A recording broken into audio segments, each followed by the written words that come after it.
French tourist vanished on Greek island in 1996. Bottle with a letter was found in 2022.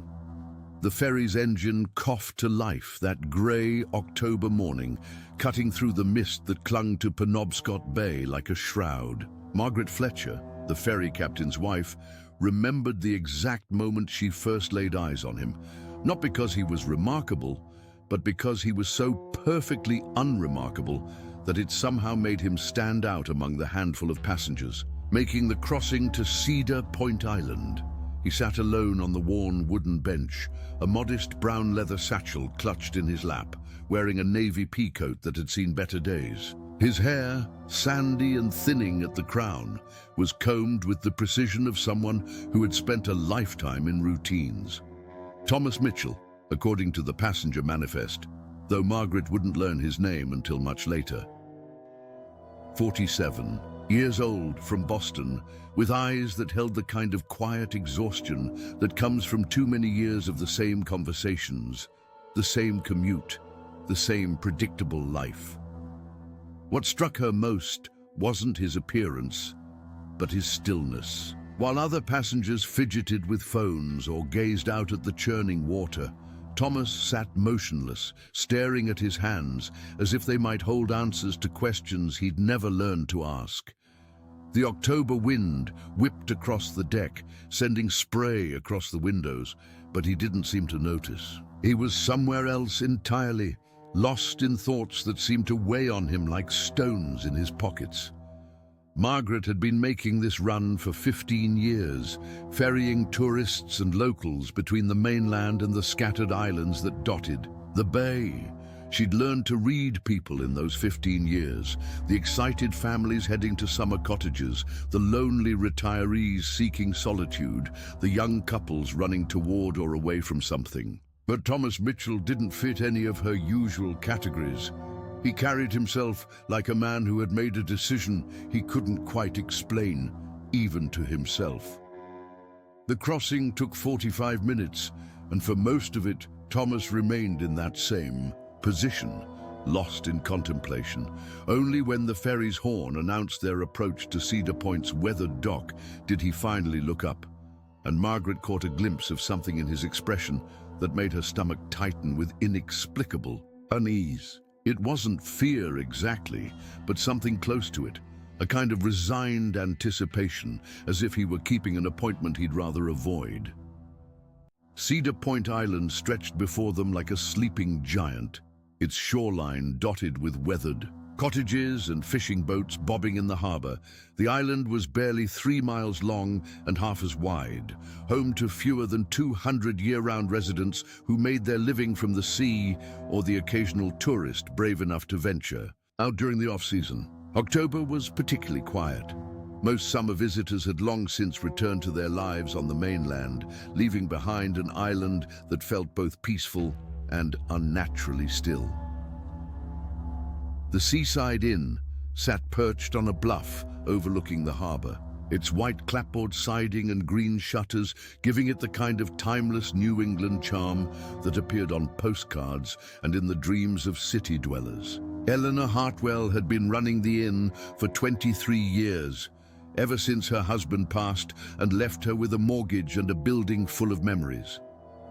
She was 61 that autumn, with silver hair she kept in a neat bun and hands that never stopped moving, always polishing, straightening, tending to the endless details that kept her small business afloat. When Thomas Mitchell knocked on her door that afternoon, Eleanor was in the kitchen preparing a pot of chowder for her only other guest, a wildlife photographer from Portland who'd come to capture the island's fall migration. She wiped her hands on her apron and hurried to the front desk, where she found Thomas standing with his satchel at his feet, looking around the lobby with the careful attention of someone memorizing details. "You must be Mr. Mitchell," she said, consulting her reservation book. "I have you down for a month-long stay. That's quite unusual for this time of year." Thomas nodded, offering a thin smile that didn't quite reach his eyes. "I needed to get away from the city for a while, find some peace." Eleanor had heard similar explanations before. Men of a certain age going through divorces, dealing with loss, or simply trying to make sense of lives that had somehow gotten away from them. She handed him the key to room 7, a corner room with windows facing both the harbour and the island's eastern shore. "Breakfast is served from 7 to 9, she said, watching as he examined the old-fashioned key with its heavy brass fob. "There's a small library in the sitting room if you're looking for something to read, and I can recommend some walking trails if you're interested in exploring." "Actually," Thomas said, and something in his tone made Eleanor pause. "I was wondering if you might know anything about the old caves on the eastern shore, or any historical sites that might be off the beaten path." The question struck Eleanor as odd, though she couldn't immediately say why. Most guests asked about restaurants, shops, or scenic viewpoints. They didn't typically inquire about caves, especially not with the particular intensity she heard in Thomas's voice. "There are some sea caves along the eastern cliffs," she said carefully, "but they're not really safe for exploring, especially this time of year. The tides can be unpredictable and the rocks are slippery. We've had accidents before." Thomas nodded, but Eleanor sensed he was filing away the information rather than heeding her warning. "What about ruins? Any old structures that might have historical significance?" "There's the old lighthouse foundation on the north point," Eleanor said, growing more puzzled by the moment. "It was built in the 1800s, but abandoned after the new automated light was installed. Not much left, but some stone foundations and a few walls. Again, not really safe for casual exploration." "I understand," Thomas said, but his eyes had taken on a distant quality, as if he were already planning his own investigation. "Thank you for the information." Eleanor watched him climb the narrow staircase to the second floor, his footsteps echoing in the quiet inn. Something about the exchange had left her unsettled, though she couldn't pinpoint exactly what. It wasn't unusual for guests to ask about local attractions, but there had been something almost urgent in Thomas's questions, as if he were looking for something specific rather than simply satisfying idle curiosity. Over the next 3 days, Eleanor's unease only grew. Thomas established a routine that seemed both methodical and peculiar. He would wake before dawn, long before breakfast was served, and disappear for hours at a time. She would see him from her kitchen window, walking along the coastal path with a determination that seemed at odds with a man supposedly seeking peaceful retreat. He carried no camera, no walking stick, no backpack filled with the usual hiking essentials. Just that same brown leather satchel, worn smooth by years of use, and a small notebook that he consulted frequently. Eleanor noticed that he never asked for directions to the places he visited, as if he already knew exactly where he was going. The other residents of Cedar Point began to notice him too. Martha Brennan, who ran the island's small general store, mentioned that Thomas had come in asking about old maps of the island, particularly ones that might show cave systems or abandoned structures. When she told him she didn't have anything like that, he'd seemed disappointed but not surprised, as if he'd expected as much. Jimmy Cortez, one of the local fishermen, reported seeing Thomas on the eastern cliffs early one morning, standing motionless near the edge and staring out at the water. When Jimmy called out to him, concerned about his proximity to the unstable rocks, Thomas had simply waved and walked away without responding. Most troubling was the account from Father O'Brien, the elderly priest who served the island's small Catholic church. He'd encountered Thomas on the path to the old lighthouse ruins, moving with purpose despite the challenging terrain. When Father O'Brien asked if he needed help or was looking for something specific, Thomas had stopped and turned, and the priest later described his expression as haunted, like a man carrying secrets too heavy for his shoulders. Eleanor found herself watching Thomas more closely, noting the way he seemed to listen to conversations without participating, how he would pause suddenly during his walks as if he'd heard something others couldn't. She began to wonder if he was dealing with more than just the usual midlife crisis or relationship troubles that brought men to her island retreat. On the evening of his third day, Eleanor decided to approach him directly. She found him in the inn's small sitting room, staring out the window at the harbor where fishing boats bobbed in the fading light. He was holding a cup of tea that had obviously gone cold, forgotten in whatever thoughts consumed him. "Mr. Mitchell," she said softly, not wanting to startle him, "is everything all right? You seem troubled." Thomas looked up at her with those tired eyes, and for a moment, Eleanor thought he might actually confide in her. She saw something vulnerable in his expression, a crack in the careful composure he'd maintained since his arrival. "I'm fine," he said finally, but his voice lacked conviction. "Just trying to sort through some things. Sometimes it helps to talk," Eleanor offered, settling into the chair across from him. "I've been running this inn for more than 20 years. I've heard all kinds of stories." Thomas was quiet for a long moment, turning the cold teacup in his hands. "Have you ever felt like you were being called to do something, but you couldn't understand why? Like there was something you needed to find, but you weren't sure what it was." The question was so unexpected that Eleanor didn't know how to respond. She'd expected to hear about a divorce, a job loss, or a death in the family, the usual catalysts that brought people to her isolated inn. Instead, Thomas was describing something that sounded almost spiritual, though tinged with an anxiety that made her uncomfortable. "I think we all feel lost sometimes," she said carefully. "Life has a way of throwing us curveballs when we least expect them."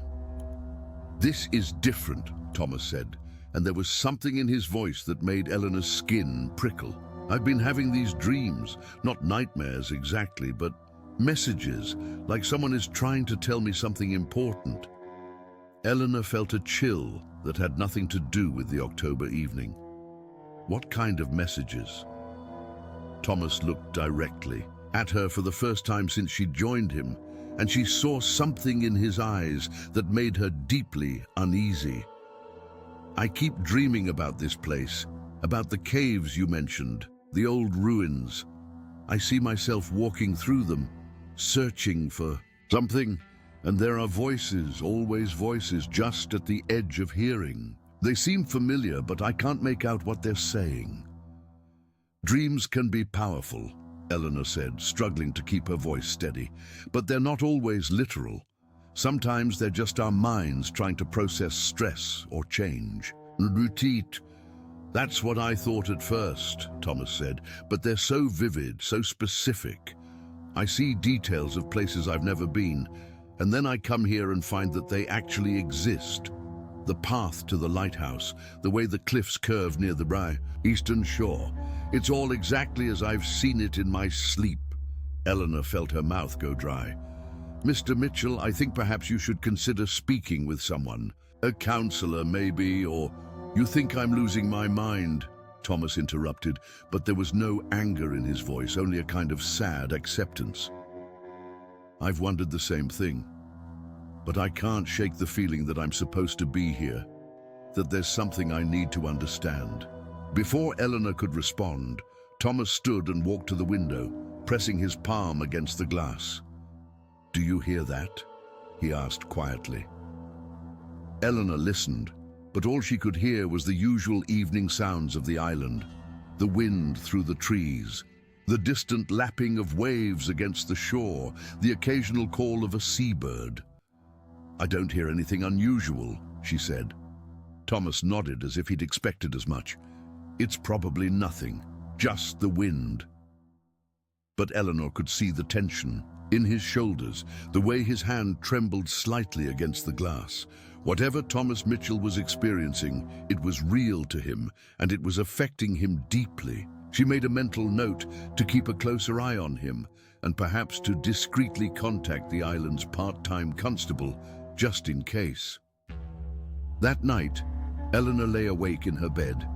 listening to the creaking of the old inn and the distant sound of the ocean.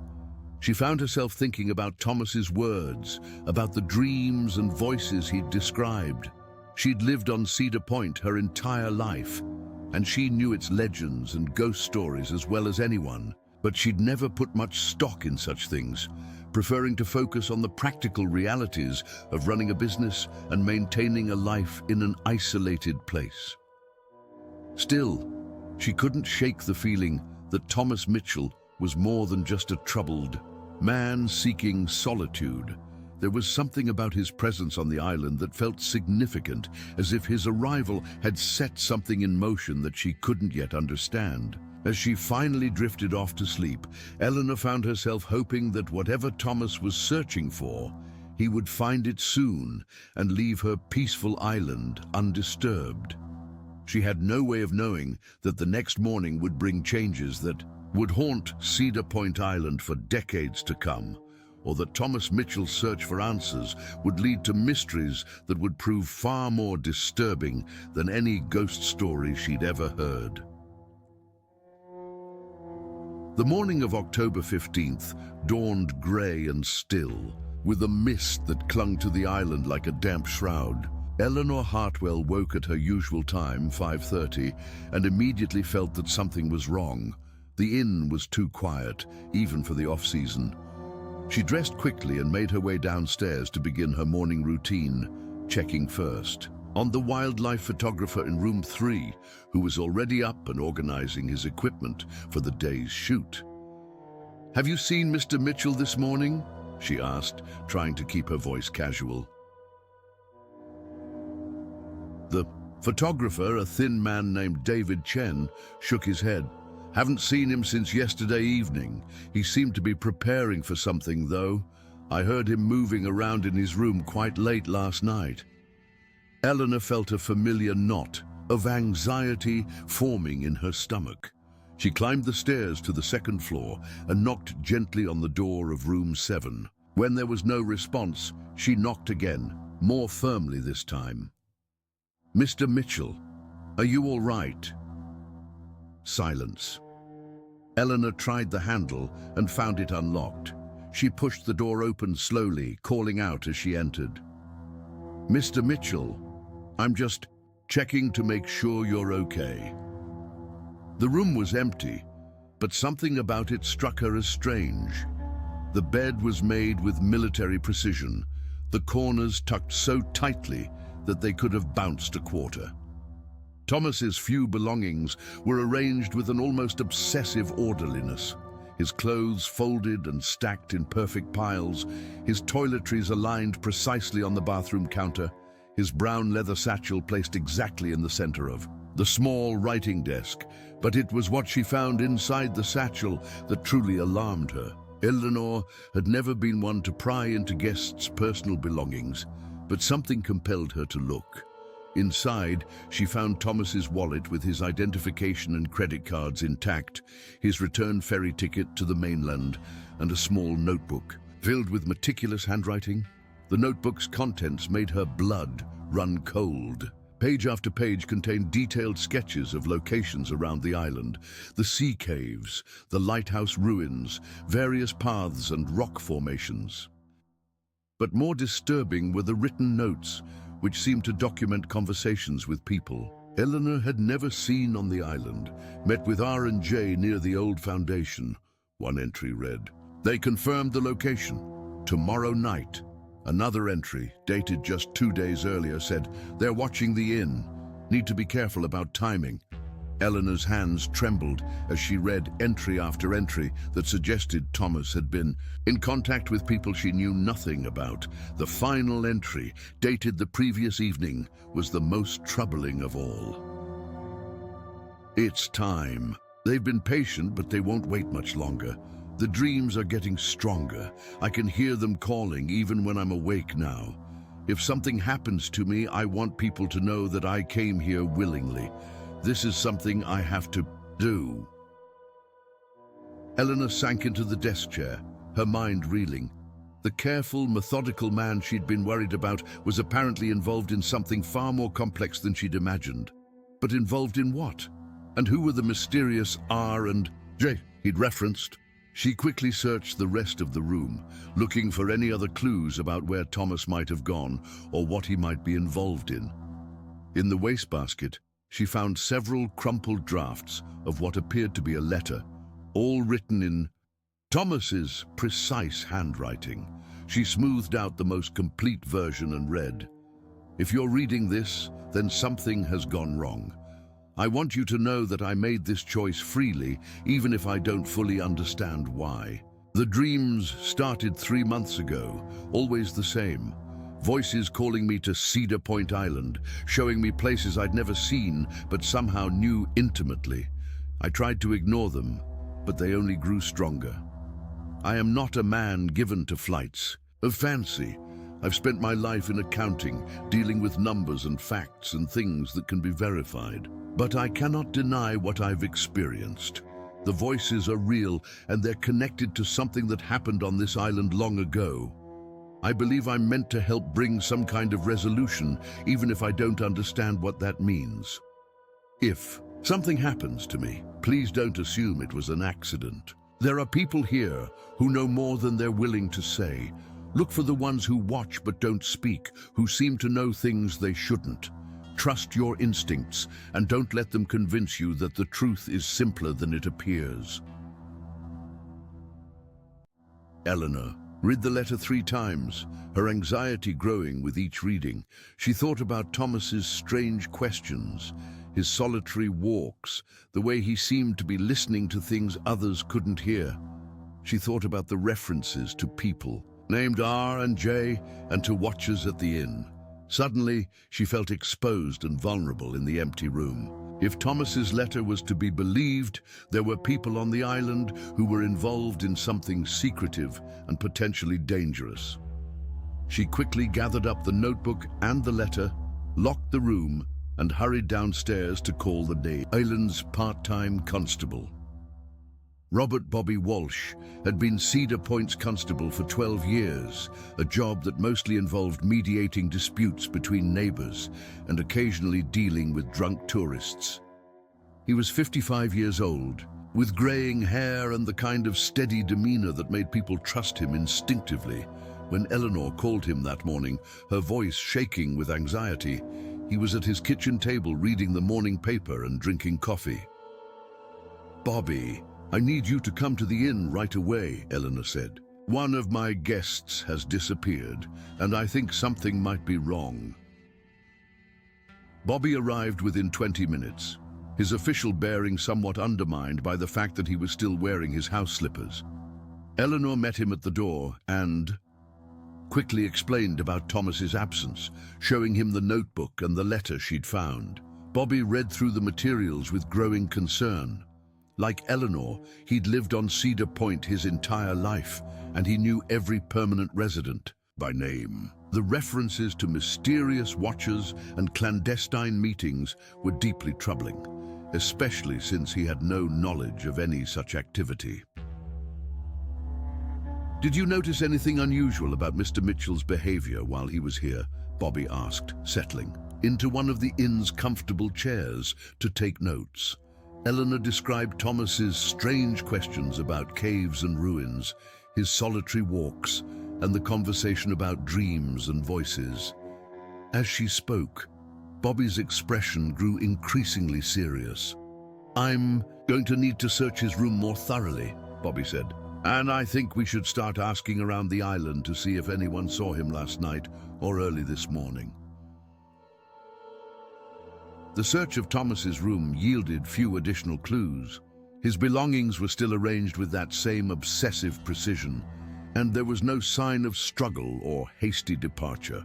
It was as if he had simply vanished into thin air, leaving behind only his cryptic notes and that unsettling letter. Bobby spent the rest of the morning interviewing island residents, but the results were frustratingly inconclusive. Several people reported seeing Thomas during his previous days on the island, but no one had seen him the night before or that morning. More troubling was the fact that nobody could identify the R and J mentioned in his notebook. Martha Brennan, At the general store was particularly helpful, recalling Thomas's questions about old maps and his apparent familiarity with locations he shouldn't have known about. "He acted like he'd been here before," she told Bobby, "like he knew exactly where he was going." Father O'Brien confirmed his earlier encounter with Thomas near the lighthouse ruins, but added a disturbing detail he hadn't mentioned before. "When I spoke to him, he seemed to be listening to something," the priest said. "He kept pausing and tilting his head, like he was hearing voices or music that I couldn't detect." By afternoon, Bobby had organized a search party of about 20 volunteers, including several experienced fishermen who knew the island's coastline intimately. They began with the areas Thomas had been seen visiting: the eastern cliffs, the sea caves, and the lighthouse ruins. The search was methodical and thorough, but it yielded nothing. The caves were empty except for the usual debris washed in by the tides. The lighthouse ruins showed no signs of recent disturbance. The cliff paths were treacherous but accessible, with no obvious places where someone might have fallen.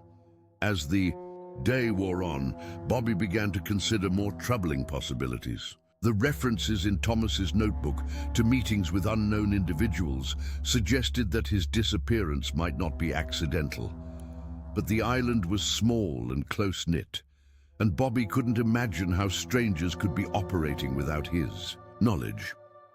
That evening, as the search party disbanded with plans to resume the next morning, Bobby sat in his small office trying to make sense of the evidence. Thomas Mitchell appeared to be a rational, methodical man who had been drawn to Cedar Point by dreams and voices that seemed to predict actual locations on the island. He had made contact with unknown individuals and had apparently been preparing for some kind of significant event. But what event, and who were the people he'd been in contact with? Bobby's contemplation was interrupted by a knock on his door. He opened it to find Jimmy Cortez, the fisherman who had earlier reported seeing Thomas on the eastern cliffs. "I've been thinking about what you asked this morning," Jimmy said, shifting uncomfortably from foot to foot. "About whether I'd seen anything unusual lately. Did you remember something?" Jimmy nodded reluctantly. "About a week ago, I was coming back from checking my lobster traps when I saw a boat I didn't recognize anchored near the eastern shore. It was getting dark, so I couldn't make out details, but it looked like maybe 2 or 3 people were on board." Bobby felt his pulse quicken. "Did you see them go ashore?" "That's the thing," Jimmy said. "I was tired and wanted to get home, so I didn't think much about it at the time. But thinking back, I'm pretty sure I saw someone rowing a small boat toward the cliffs. I just assumed it was tourists looking at the caves." "Have you seen this boat since then?" Jimmy shook his head. "No, but like I said, I didn't pay much attention. Could have been back and I just didn't notice." Bobby thanked Jimmy and made careful notes about the sighting. It was the first concrete evidence that there might indeed be people on or around the island who weren't part of the regular community. The search continued for 6 more days, with volunteers covering every accessible part of Cedar Point and the surrounding waters. The Coast Guard was called in to search the nearby islands and waters, but their efforts proved equally fruitless. Thomas Mitchell had simply vanished, leaving behind only his cryptic notes and an increasingly worried community. On the 7th day, Bobby made the difficult decision to officially classify Thomas as a missing person and to notify the authorities on the mainland. The case would be transferred to the state police, who had resources and expertise that Bobby's small operation couldn't match. Eleanor was devastated by the turn of events.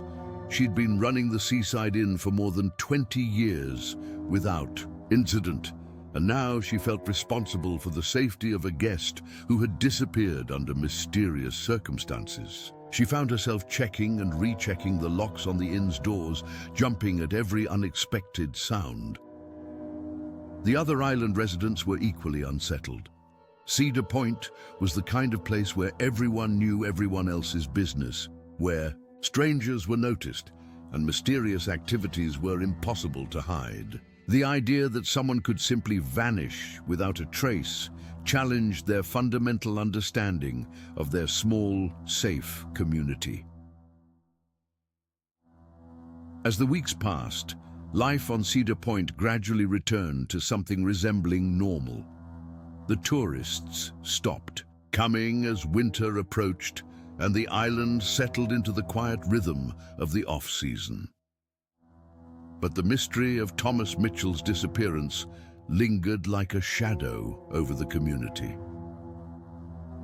Eleanor closed room 7 and left it exactly as Thomas had arranged it, unable to bring herself to disturb his obsessively ordered belongings. She told herself it was in case he returned, but deep down, she knew she was preserving a crime scene.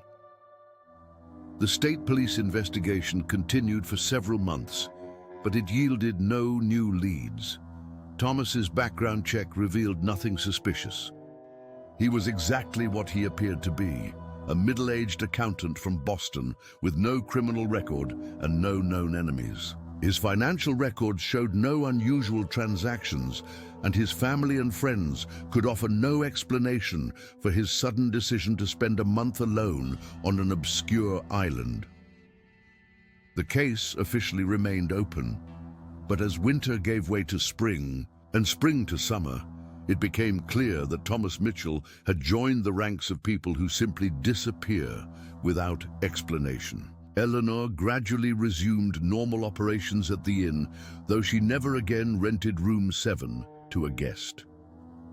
For years afterward, island residents would occasionally report strange sounds coming from the eastern cliffs or glimpses of lights where there should be none. But these sightings were dismissed as imagination or wishful thinking, the kind of ghost stories that inevitably grow up around unsolved mysteries.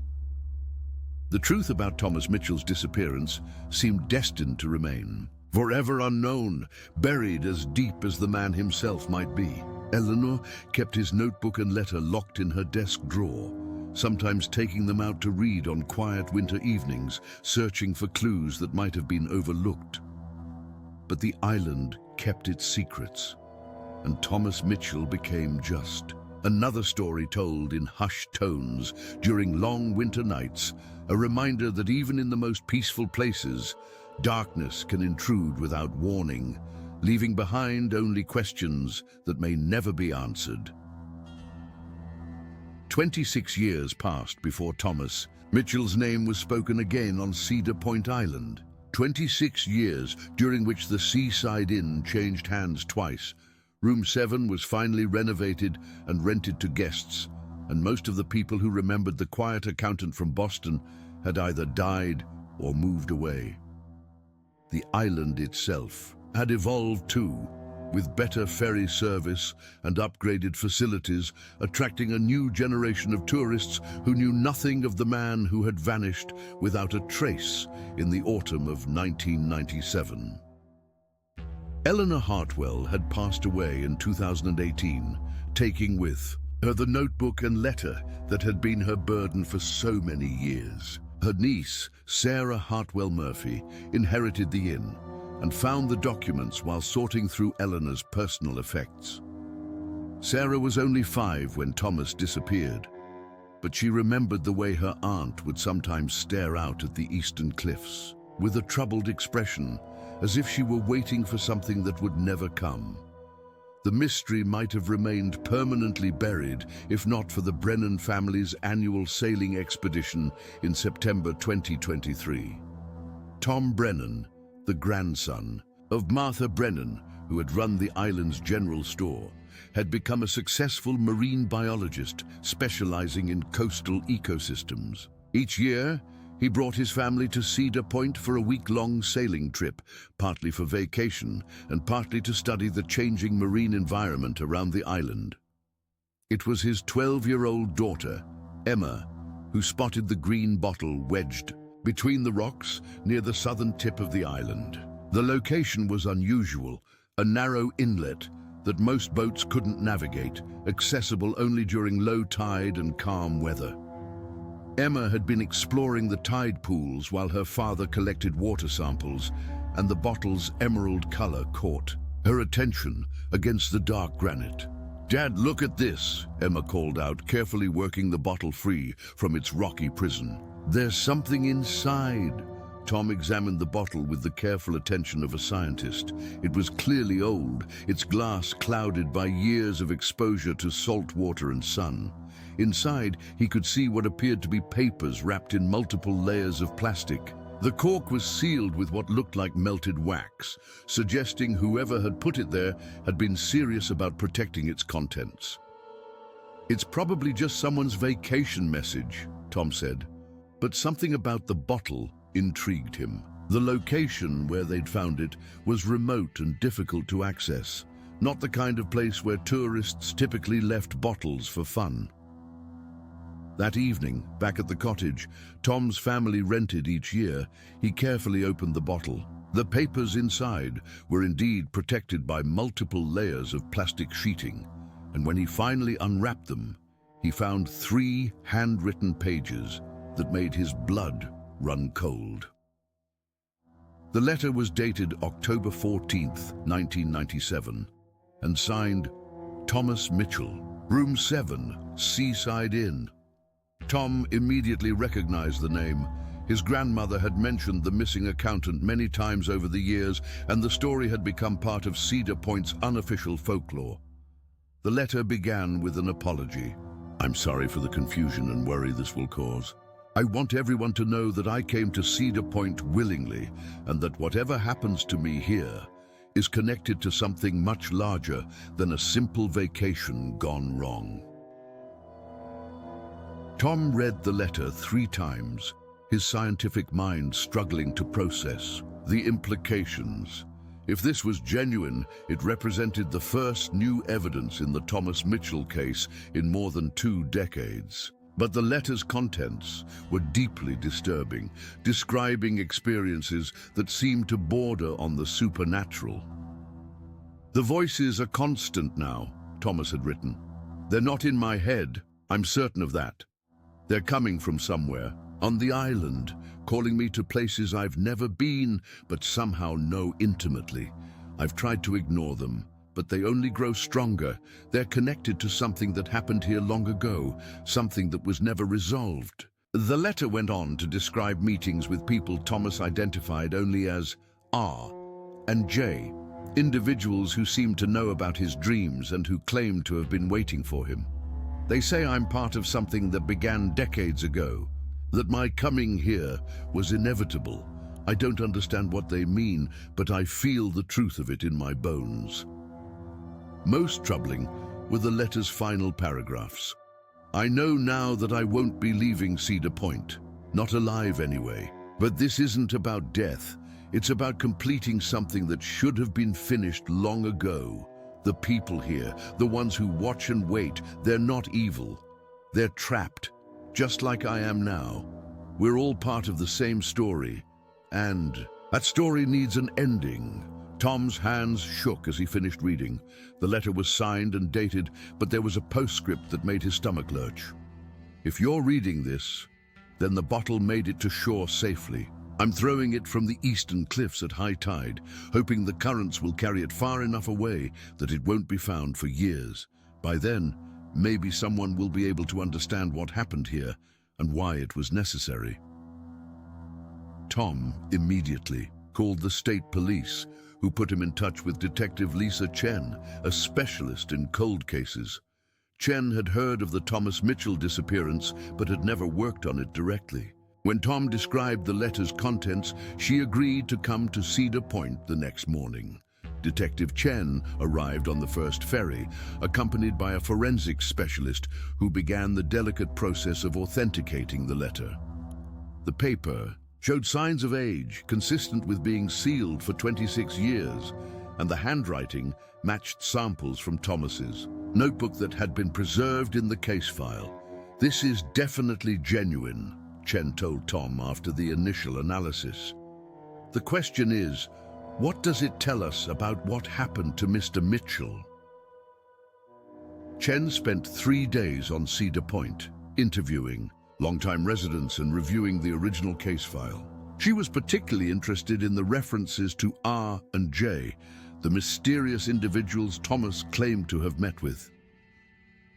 Sarah Hartwell Murphy, who now ran the Seaside Inn, provided access to her aunt's preserved documents, including Thomas's notebook with its cryptic references to watches and meetings. Chen studied the notebook for hours, trying to decipher the pattern of Thomas's activities during his final days. "Your aunt was right to be concerned," Chen told Sarah. "Mr. Mitchell's behavior suggests he was involved in something much more complex than a simple mental health crisis." The investigation took an unexpected turn when Chen interviewed Jimmy Cortez, now in his 70s, but still sharp and observant. Jimmy had been one of the original search party volunteers, and he remembered details that hadn't seemed significant at the time. "There was something I never told anyone," Jimmy said, his weathered hands fidgeting with his coffee cup. "About a week after Mr. Mitchell disappeared, I was out checking my traps when I saw that same boat I'd mentioned before, the one I didn't recognize." Chen leaned forward. "You saw it again?" "This time I got a better look," Jimmy said. "It was a nice boat, maybe 30 feet long, with out-of-state registration. There were definitely 2 people on board, and they were anchored near the eastern cliffs, right where those caves are." "Did you see them go ashore?" Jimmy shook his head. "I was about to approach them when they started their engine and left, but here's the thing, they weren't fishing or sightseeing. They were dumping something overboard, something heavy that sank quickly." Chen felt her pulse quicken. "Did you report this to Constable Walsh?" "I meant to," Jimmy said, looking ashamed. "But by then, everyone was saying Mr. Mitchell had probably just had an accident or wandered off. I figured whatever those people were doing, it wasn't connected. I wish I'd spoken up."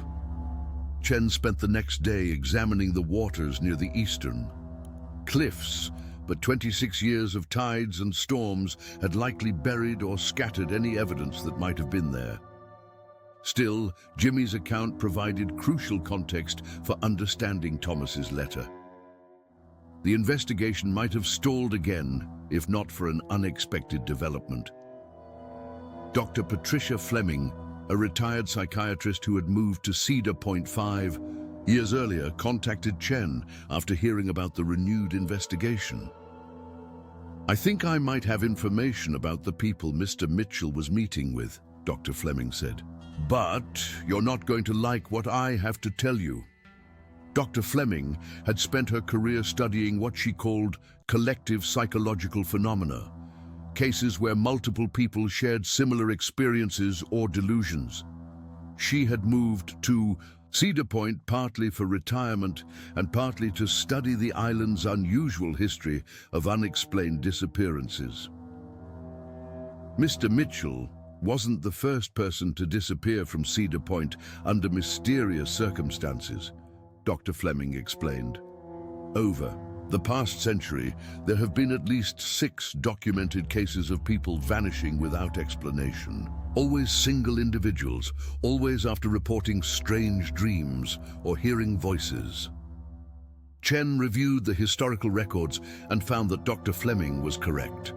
The disappearances dated back to the 1920s, with the most recent being a young woman named Rachel Morrison, who had vanished in 1994, 3 years before Thomas Mitchell's arrival. "What's particularly interesting," Dr. Fleming continued, "is that several of these disappearances were preceded by reports of the victims meeting with unknown individuals, people who seemed to know about their dreams and who claimed to have been waiting for them. The pattern was undeniable. Each disappearance had involved someone who had been drawn to Cedar Point by vivid dreams, who had made contact with mysterious individuals, and who had left behind evidence of their belief that they were part of something larger than themselves." "I think Mr. Mitchell's letter is telling us exactly what happened," Dr. Fleming said.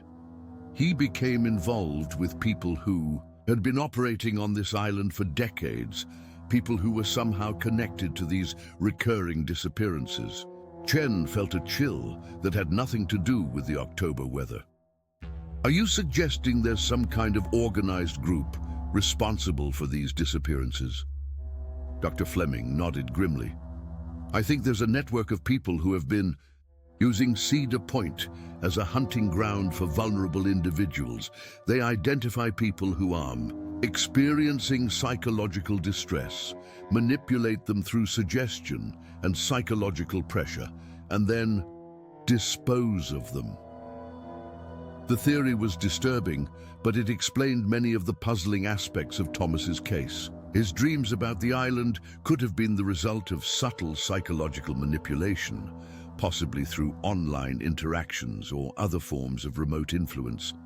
His meetings with R and J could have been part of an elaborate psychological operation designed to make him believe he was part of something mystical or spiritually significant. The bottle, Chen said, understanding dawning on her face. They let him write the letter and throw the bottle because they knew it would be found eventually. They wanted to create a narrative that would make his disappearance seem voluntary and mysterious. Dr. Fleming nodded. It's the perfect cover. By the time the letter is found, decades have passed, any physical evidence is gone, and the perpetrators have moved on or died. The mystery becomes part of the island's folklore, which actually serves their purposes by attracting more vulnerable individuals. Chen spent 2 more weeks investigating Dr. Fleming's theory, but the trail was cold. If there had been an organized group operating on Cedar Point, they had covered their tracks well. The mysterious boat Jimmy had seen was never identified, and the people Thomas had identified as R and J remained unknown. The case was officially reopened, but without concrete evidence or living suspects, there was little hope of prosecution. Chen did establish a pattern of disappearances that suggested organized criminal activity, but the statute of limitations had long since expired for most potential charges. The investigation did result in one significant change. Chen worked with local authorities to establish better monitoring of Cedar Point's visitors and to create a system for tracking people who reported unusual experiences on the island. The goal was to prevent future disappearances by identifying vulnerable individuals before they could be targeted. For the island's residents, the revelation that Thomas Mitchell's disappearance might have been part of a larger pattern of criminal activity was both frightening and oddly comforting. Frightening because it suggested their peaceful community had been infiltrated by predators, but comforting because it provided a rational explanation for something that had seemed inexplicable. Sarah Hartwell Murphy made the difficult decision to create a small memorial for Thomas Mitchell and the other missing individuals. She placed a simple plaque near the eastern cliffs where the bottle had been found, with the words, "In memory of those who came to Cedar Point seeking peace, but found only mystery. May they rest in peace, and may the truth eventually bring them home." The memorial became a place of pilgrimage for families of missing persons from around the country, people who understood the particular pain of losing someone without explanation. The island's residents, initially concerned about the attention, gradually came to appreciate the way the memorial honored not just the missing individuals, but also the community's commitment to remembering and seeking truth. As autumn gave way to winter, Detective Chen continued her investigation from the mainland, following leads that stretched back decades and across multiple states. The case had evolved from a simple missing person report into something much larger, a potential serial crime that might have claimed victims far beyond Cedar Point Island. The answers were still elusive, but for the first time in 26 years, there was hope that Thomas Mitchell's disappearance might eventually be explained. The bottle he had thrown into the sea had finally delivered its message, and that message was clear. He had not simply vanished into the mist. He had been taken, and somewhere, somehow, the truth about what happened to him was waiting to be discovered. The breakthrough came on a snow-covered February morning in 2024, when Detective Lisa Chen received a call that would finally unlock the mystery of Thomas Mitchell's disappearance. The caller was Dr. Margaret Hendricks, a forensic psychologist from the University of Maine who had been following Chen's investigation through professional channels. "I think I know who R and J are," Dr. Hendricks said, without preamble. "And I think I know why they targeted Mr. Mitchell." Chen had been working the case for 5 months, following leads that seemed to evaporate as quickly as they appeared. The pattern of disappearances was clear, but the identity of the perpetrators remained elusive. Dr. Hendricks's call offered the first concrete breakthrough since the bottle had been found. 20 years ago, I was consulted on a case involving a psychology professor named Dr. Richard Ashford, Dr. Hendricks explained. He'd been conducting unauthorized experiments on vulnerable individuals using techniques that bordered on psychological torture. He was quietly forced to resign from his position, but criminal charges were never filed. Chen's pen moved rapidly across her notepad.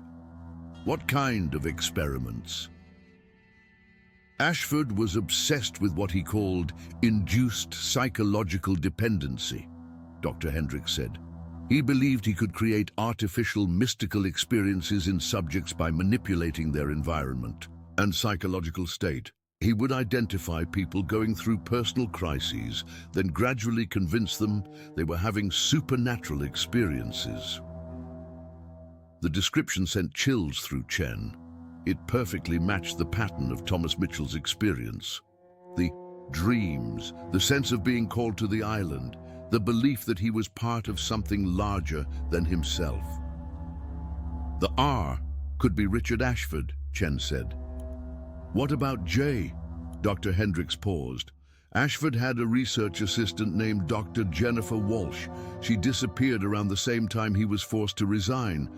The assumption was that she'd left the field entirely, but if she was working with Ashford... Chen felt the pieces clicking into place. They could have been running these experiments independently, using Cedar Point as their laboratory.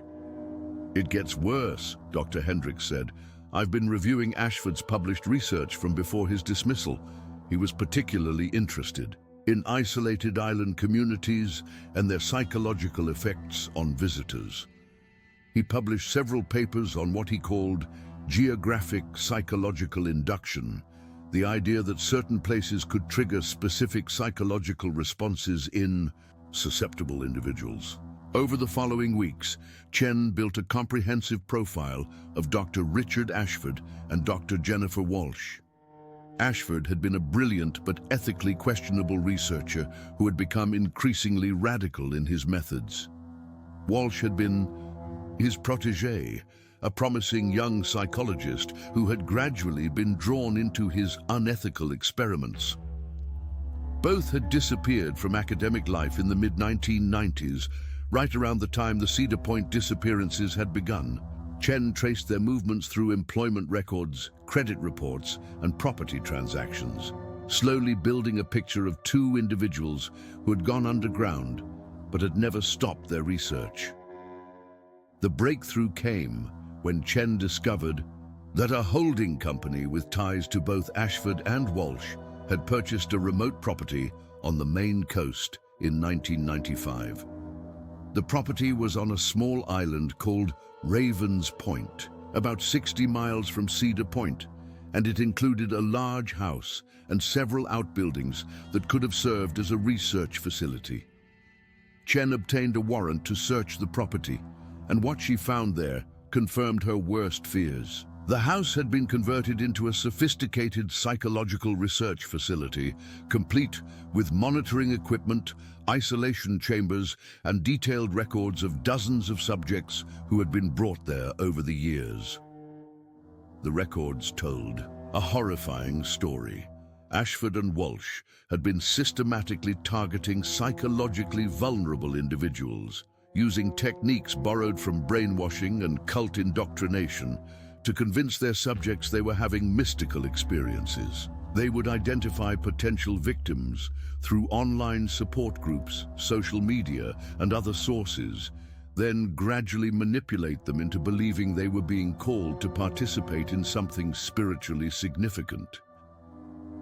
Cedar Point Island had been their primary recruitment ground. The island's isolation and mysterious history made it an ideal place to trigger psychological responses in susceptible individuals.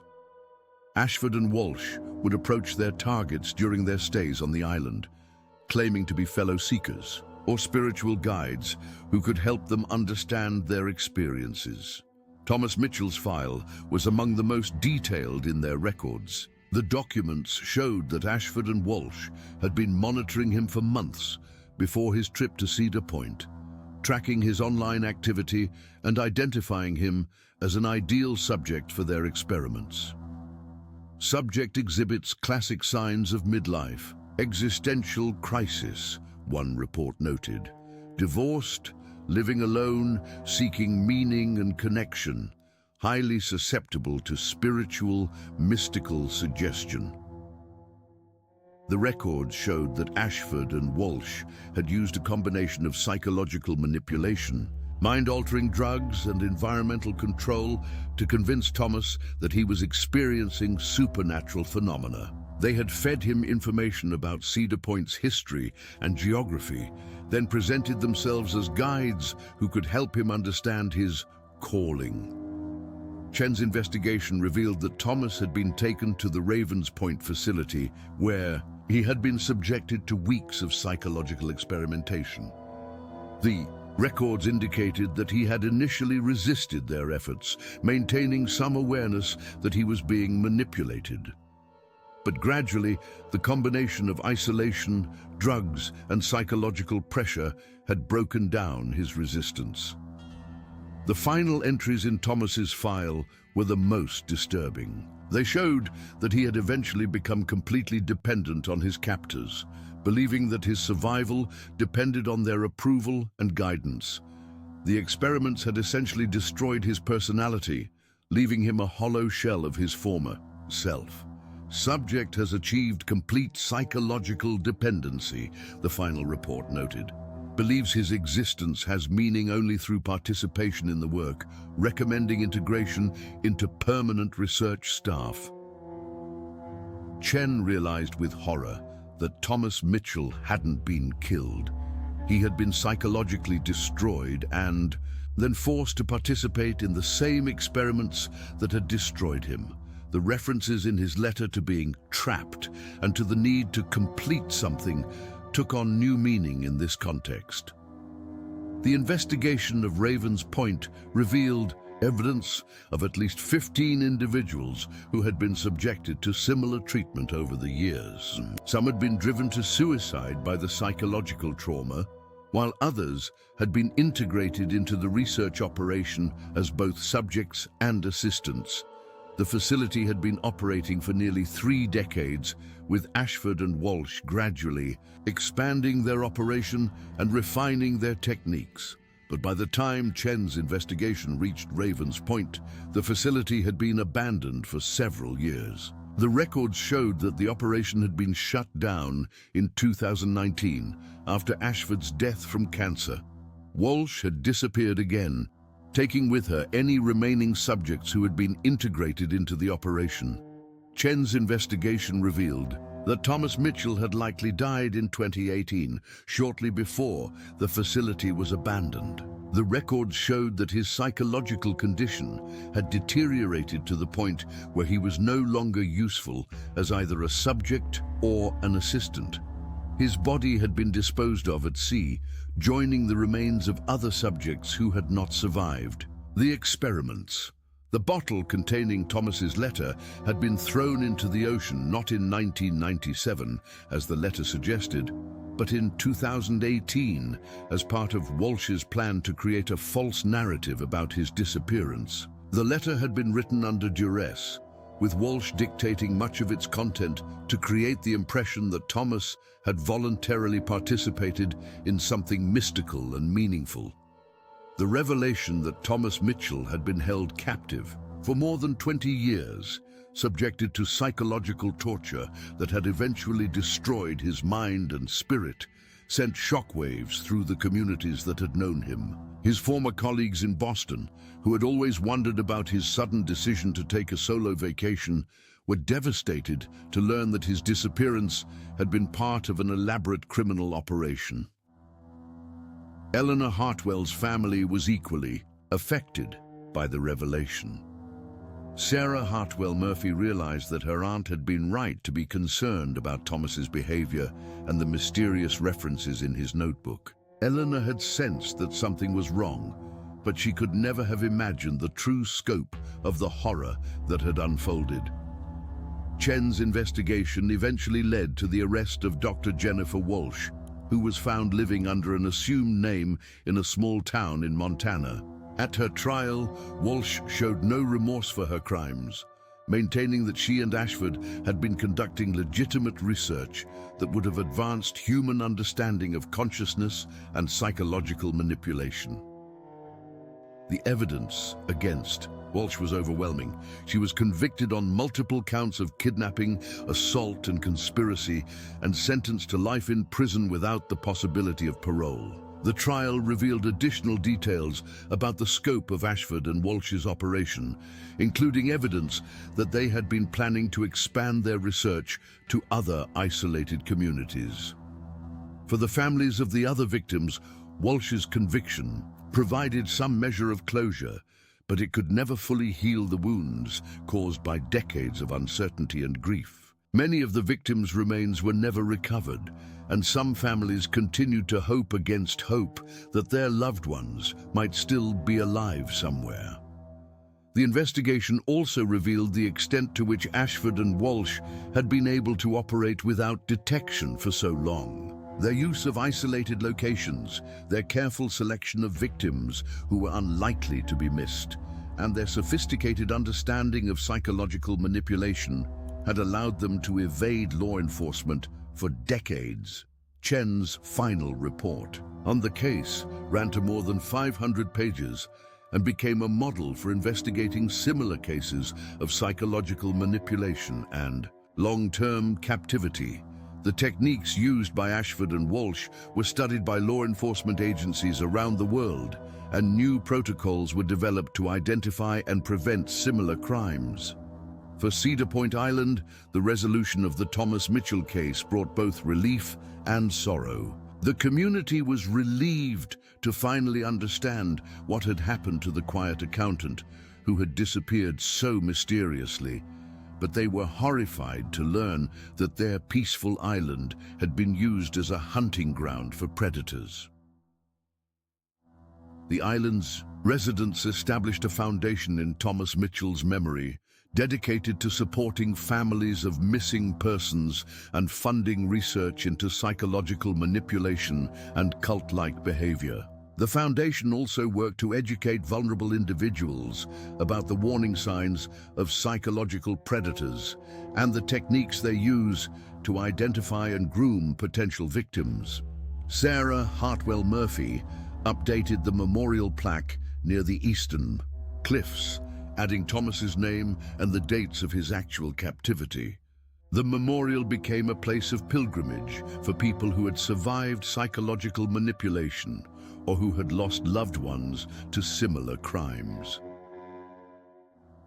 As the seasons turned and life on Cedar Point gradually returned to normal, the island's residents carried with them the knowledge that evil can hide behind the most innocent facades, and that even the most peaceful places can harbor dark secrets. But they also carried with them the hope that truth, however painful, is always preferable to uncertainty, and that even the most complex mysteries can eventually be solved through persistence, courage, and the refusal to accept easy answers. The case of Thomas Mitchell had finally been closed, but its impact would continue to resonate for years to come.